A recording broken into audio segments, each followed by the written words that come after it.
बाबा बाबा कहते हैं बगलों के बीच में हंस नहीं रह सकते। फिर कहते हैं बगलों के बीच में हंस अपनी मस्ती में रहते हैं। तो 100 बगुलों के बीच में हंस अपनी मस्ती में रह सकता है। माने सभी की बात नहीं बताई। कोई कोई ऐसी पावरफुल आत्माएं हैं कि उनके ऊपर दूसरों के संग का रंग का प्रभाव नहीं पड़ता है, लेकिन ऐसी थोड़ी आत्माएं होती है, सब नहीं होते हैं।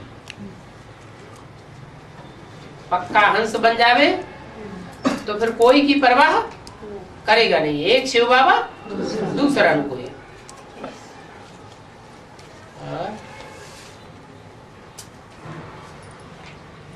राम ने वशिष्ठ के पास पढ़ाई किया। वशिष्ठ कौन है? राम के लिए जो गायन है विशिष्ट, साधारण नहीं है, आम मनुष्यों की तरह नहीं है। माना आम मनुष्य आत्माएं जो भी हैं वो सब जन्म मरण के चक्र में आने वाली हैं। कोई ऐसी मनुष्य आत्मा नहीं है जो जन्म मरण के चक्र में आने वाली न हो। लेकिन राम जिससे पढ़ाई पढ़ता है वो वशिष्ठ है, स्पेशल है। कौन है वो? शिव बाबा। राम की आत्मा कोई साधारण से पढ़ाई नहीं पढ़ती है, उसको कहते हैं वशिष्ठ।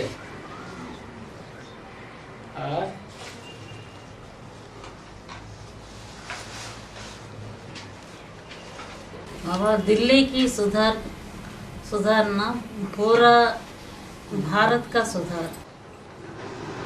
दिल्ली का परिवर्तन सारी दुनिया का परिवर्तन। दिल्ली का परिवर्तन पूरा दुनिया का परिवर्तन करते हैं। सारी दुनिया का परिवर्तन। हाँ जी। ऐसा क्यों नहीं करते हैं कि कहते हैं कि दिल्ली की सुधार पूरा दुनिया का सुधार। पूरी दुनिया का सुधार नहीं होता है ना। पूरी दुनिया में तो दूसरे दूसरे धर्म की आत्माएं हैं। दूसरे धर्म की आत्माएं तो सब सुधरने वाली नहीं है। सुधरा हुआ माना देवता, अनसुधरा हुआ माना और धर्म वाले। तो ऐसे नहीं कह सकते दिल्ली का सुधार माना सारी दुनिया का सुधार। ये ठीक है, दिल्ली का परिवर्तन सारे भारत का परिवर्तन।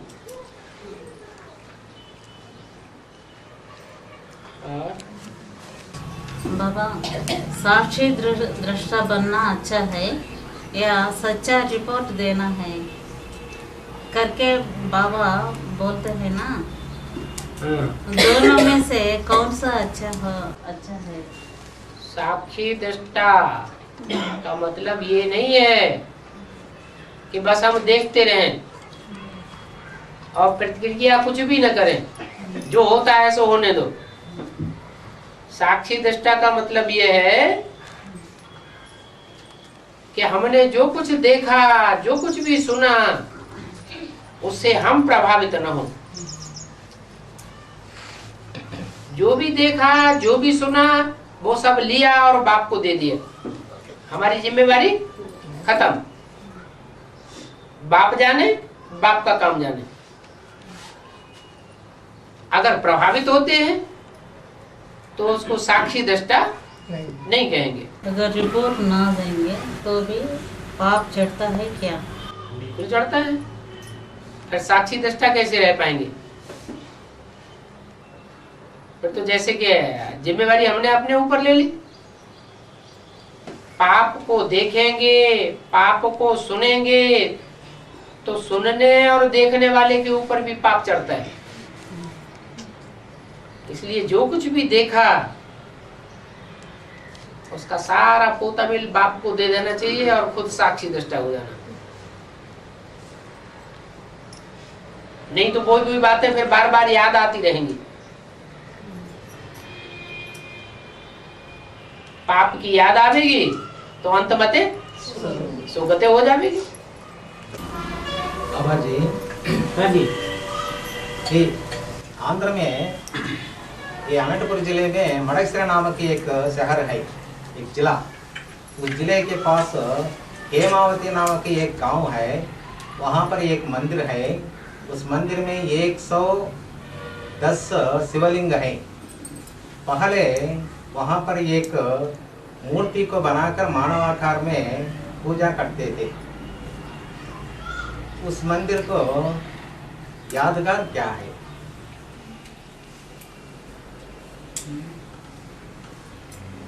110 भक्ति मार्ग लिंग में है तो, वहाँ पर। भक्ति मार्ग में तो अगड़म बगड़म करते रहते हैं, मिक्स करते रहते हैं।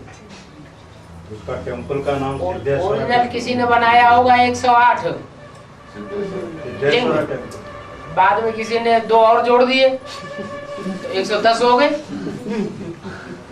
110 की कोई तुक ही नहीं बनती है।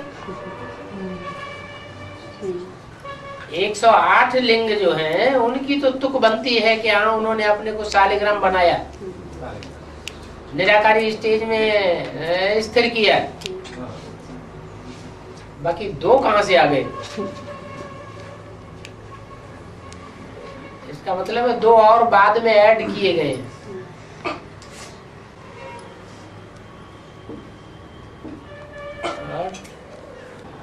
भक्ति मार्ग में और ज्ञान मार्ग में यही तो खास फर्क है। ज्ञान मार्ग में हर बात का जवाब होता है, जिसके ऊपर श्रद्धा और विश्वास कायम रख सकते हैं। भक्ति मार्ग में कोई ठिकाना ही नहीं, आगा पीछा ही नहीं। जो गुरुओं ने कह दिया, जो शास्त्रों में लिखा हुआ है, बस उसे सत्यवचन महाराज के मानने का। ज्ञान मार्ग में तो एक एक बात की समझ मिलती है, और समझ इसलिए मिलती है कि बताने वाला एक ही बाप है, मिक्सटी होने की बात ही नहीं। बाप सिर्फ आते हैं एक जन्म के लिए,